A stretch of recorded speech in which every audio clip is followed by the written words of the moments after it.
നെതന്യാഹുവിനു നേരെയുള്ള തുർക്കിയുടെ arrest warrant Arab രാജ്യത്ത് മ്ലാനതയാണ് അനുഭവപ്പെടുന്നത് എന്ന തരത്തിലുള്ള റിപ്പോർട്ടാണ് ഇപ്പോൾ പുറത്തു വരുന്നത്.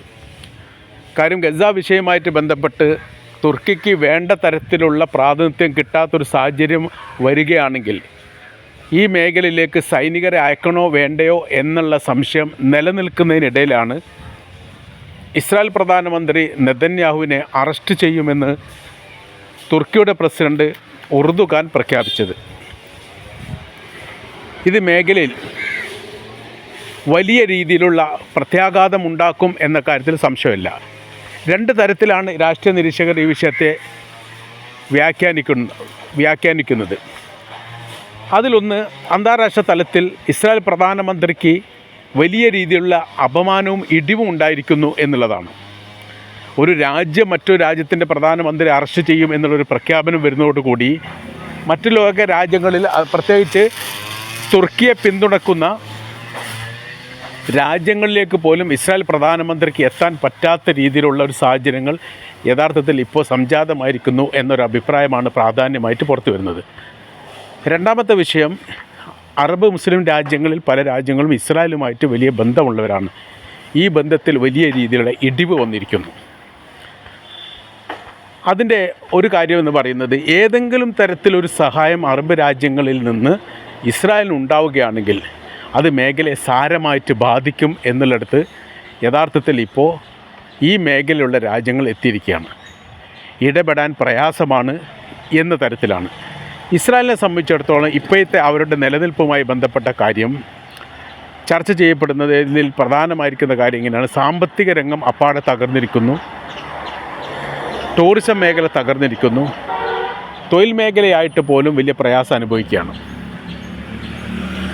അങ്ങനെ യഥാർത്ഥത്തിൽ ഒരു രാജ്യമായിട്ട് നിലനിൽക്കാൻ പ്രയാസപ്പെടുന്ന ഒരു പ്രത്യേക സാഹചര്യത്തിലേക്ക് യഥാർത്ഥത്തിൽ ഇസ്രായേൽ എത്തിയിരിക്കുന്നു എന്നുള്ളതും, പരസഹായം നിർബന്ധമായിട്ട് അവർക്ക് ആവശ്യമാണ്. മറ്റു ലോക രാജ്യങ്ങൾ സഹായിക്കുക എന്നുള്ളത് നിർബന്ധമായിട്ട് ആവശ്യമാണ്.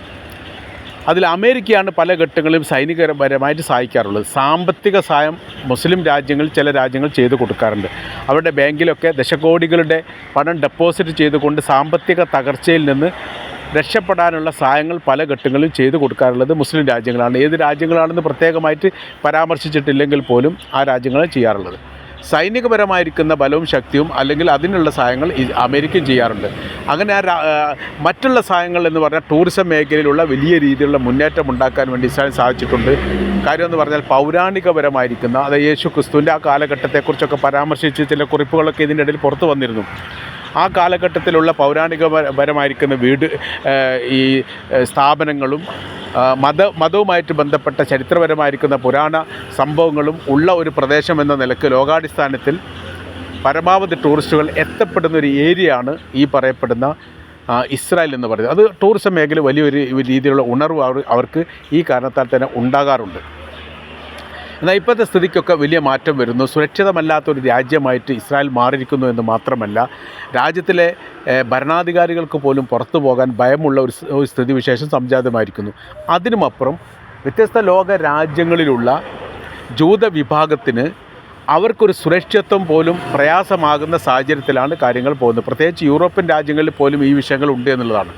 വർഗീയ ചിന്താഗതിയിലേക്ക് കാര്യങ്ങൾ എത്തിയിരിക്കുന്നു എന്നുള്ളിടത്ത് ആ പ്രശ്നങ്ങൾ പരിഹരിക്കാൻ വേണ്ടി ഇസ്രായേൽ ഗവൺമെൻറ്റിന് ഇവിടെ ഇരുന്നാൽ സാധിക്കുകയില്ല എന്നുള്ളത് ഒരു യാഥാർത്ഥ്യമാണ്.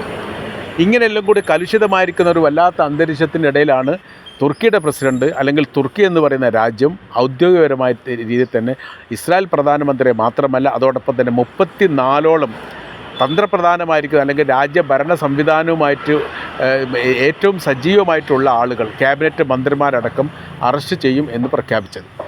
ഇതോടെ ഈ മേഖലയിൽ സാമ്പത്തിക സഹായം നൽകുന്നത് ഏറെക്കുറെ നിന്നിരിക്കുന്ന ഗസയുമായിട്ട് ബന്ധപ്പെട്ട കാര്യത്തിൽ ഇടപെടലുകൾ നടത്താൻ വേണ്ടിയിട്ട് മറ്റു ലോക രാജ്യങ്ങൾ ഭയപ്പെടുന്ന സ്ഥിതിയാണ്. അഥവാ അന്താരാഷ്ട്ര സൈനികർ തൽക്കാലത്തേക്കൊന്നും ഗസയിൽ എത്താൻ സാധ്യതയില്ല എന്നുള്ളത്. ഒരു ദിവസം ഈ അന്താരാഷ്ട്ര സൈന്യത്തിന് വരാൻ വേണ്ടിയിട്ട് താമസം ഉണ്ടാവുകയാണെങ്കിൽ അത്രയും ദിവസത്തിനിടയിൽ അല്ലെങ്കിൽ ഒരു ദിവസത്തിനിടയിൽ തന്നെ വരാൻ പോകുന്ന ഒരു മാസത്തെ അല്ലെങ്കിൽ ഒരു മാസത്തിലധികം ശേഖരിക്കാൻ പറ്റുന്ന ആയുധങ്ങളെല്ലാം ശേഖരിക്കുന്ന പ്രവൃത്തിയാണ് ഹമാസ് ചെയ്യുന്നത് എന്നുള്ളത്. ഒരു നിമിഷം പോലും അവർക്ക് വിട്ടുകൊടുക്കാൻ പറ്റില്ല. അത്തരം കാര്യങ്ങൾ ഉണ്ടാകുന്ന സമയത്ത് വലിയ രീതിയിലുള്ള മുന്നേറ്റങ്ങൾ ഗസയിൽ സൃഷ്ടിക്കുന്നു.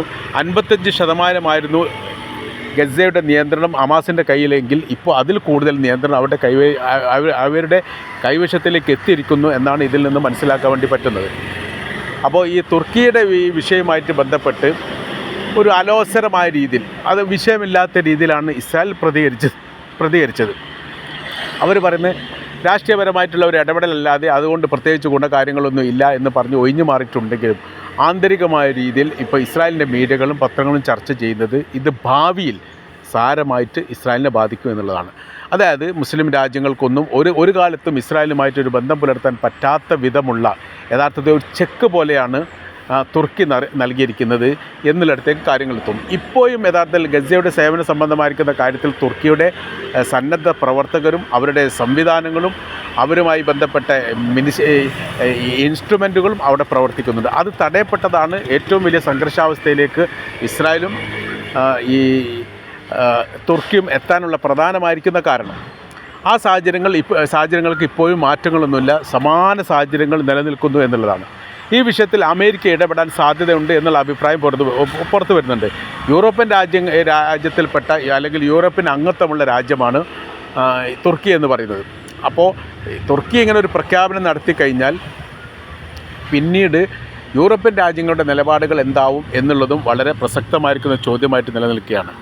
അതിൻ്റെ കാര്യം പറയുന്നത് ഏതെങ്കിലും യൂറോപ്യൻ രാജ്യങ്ങളിൽപ്പെട്ട ഒരു രാജ്യം ഇതിന് പിന്തുണ നൽകുന്ന ഒരു സ്ഥിതി വന്നാൽ യൂറോപ്യൻ രാജ്യങ്ങളിലേക്കുള്ള ഇസ്രായേൽ പ്രധാനമന്ത്രിയുടെ പ്രവേശനവും പ്രയാസത്തിലാകും എന്നുള്ളതാണ്. ഇറാനെ ആക്രമിക്കാൻ വേണ്ടിയിട്ട് 2 പ്രാവശ്യം ഈ തുർക്കിയുടെ ആകാശം ഇസ്രായേൽ ഉപയോഗിച്ചത് വലിയ സംഘർഷാവസ്ഥയിലേക്ക് എത്തിയിരുന്നു. അന്ന് അവർ പറഞ്ഞിരിക്കുന്ന പ്രധാനമായിരിക്കുന്ന ഒരു കാര്യമുണ്ട്, നിങ്ങൾക്കിത് ലാസ്റ്റ് വാണിംഗ് ആണ്. ഇനി ഒരിക്കൽ പോലും എന്ത് ചെയ്യാൻ പാടില്ല,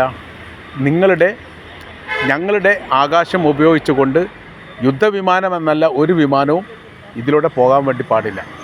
അത് പറഞ്ഞതോടുകൂടി രീതികൾക്ക് മാറ്റം വന്നു. ഇസ്രായേൽ ആ കാര്യം ഗൗരവപരമായിട്ട് ഉൾക്കൊണ്ട്. കാര്യം എന്ന് പറഞ്ഞാൽ ഏതെങ്കിലും ഒരു തരത്തിൽ ഇസ്രായേലിൻ്റെ വിമാനം തുർക്കി വെടിവെച്ചിടുന്ന ഒരു സാഹചര്യം ഉണ്ടായിക്കഴിഞ്ഞാൽ ഈ മേഖല തുർക്കിയുമായി നേരിട്ട് ഇസ്രായേൽ ഒരു യുദ്ധം ചെയ്യുന്ന രീതിയിലേക്ക് കാര്യങ്ങൾ പോകും. അത് പിന്നെ കൈവിട്ട് പോകുന്ന സ്ഥിതിയാണ്. കാര്യം ഒന്ന്, ഇറാനുമായിട്ട് യുദ്ധം ചെയ്തതിൻ്റെ ക്ഷീണവും അതിൻ്റെ പ്രയാസവും അതിൻ്റെ നാണക്കേടും ഇപ്പോഴും ഇസ്രായേലിന് മാറിയിട്ടില്ല. അങ്ങനത്തെ ഒരു സാഹചര്യത്തിൽ ഒരു 2ാം ഘട്ടം എന്ന നിലക്ക് തുർക്കിയുമായിട്ട് കൊമ്പ് കോർക്കുന്നത് ഉചിതമല്ല എന്ന് കണ്ടതുകൊണ്ട് അതിനുശേഷം പിന്നെ ഈ തുർക്കിയുടെ ആകാശവുമായിട്ട് ബന്ധപ്പെട്ട് ഒരു വിമാനവും ഇസ്രായേലിൻ്റെത് പറന്നിട്ടില്ല എന്ന റിപ്പോർട്ടും പുറത്തു വന്നതാണ്. ഇപ്പം നിലനിൽക്കുന്ന സാഹചര്യങ്ങളും അവസ്ഥകളും തുർക്കിയുടെ അറസ്റ്റ് വാറണ്ട് അത് എത്രത്തോളം പ്രത്യാഘാതം രാജ്യത്തിന് ഉണ്ടാകും എന്നതിനെക്കുറിച്ചുള്ള വലിയ ചർച്ചകൾ ഇപ്പോഴും സജീവമായിട്ട് തന്നെ പുരോഗമിക്കുകയാണ്. അവർ പ്രത്യേകമായ രീതിയിൽ ഈ വിഷയത്തെക്കുറിച്ച് കഴിഞ്ഞിട്ട് ചർച്ച ചെയ്യുന്നത് ഇസ്രായേലാണ് എന്നൊരു പ്രത്യേകതയുണ്ട്. കാര്യം സമാനമായിരിക്കുന്ന ഒരു സംഭവം ഇതിനു മുൻപ് ഉണ്ടായിട്ടില്ല. ഒരു രാജ്യത്തിൻ്റെ ഭരണാധികാരി അല്ലെങ്കിൽ മറ്റൊരു രാജ്യത്തിൻ്റെ പ്രസിഡൻറ്റിനെ അറസ്റ്റ് ചെയ്യുക അല്ലെങ്കിൽ പ്രധാനമന്ത്രി അറസ്റ്റ് ചെയ്യുക എന്ന് പറയുന്ന സംഭവം സാധാരണഗതിയിൽ ഉണ്ടാവാത്തതാണ്. ഉണ്ടാവാത്ത ഒരു സംഭവത്തെ എങ്ങനെയായിരിക്കും രാജ്യങ്ങൾ നോക്കിക്കാണുക എന്നുള്ളതാണ് പ്രധാനമായിരിക്കുന്ന ചർച്ചയായിട്ട് ഇപ്പോൾ മാറിയിരിക്കുന്നത്. ഇതിന് രാഷ്ട്രീയപരമായിരിക്കുന്ന എന്തെങ്കിലും മാനങ്ങളുണ്ടോ എന്നും ഇസ്രായേൽ പരിശോധിക്കുകയാണ്.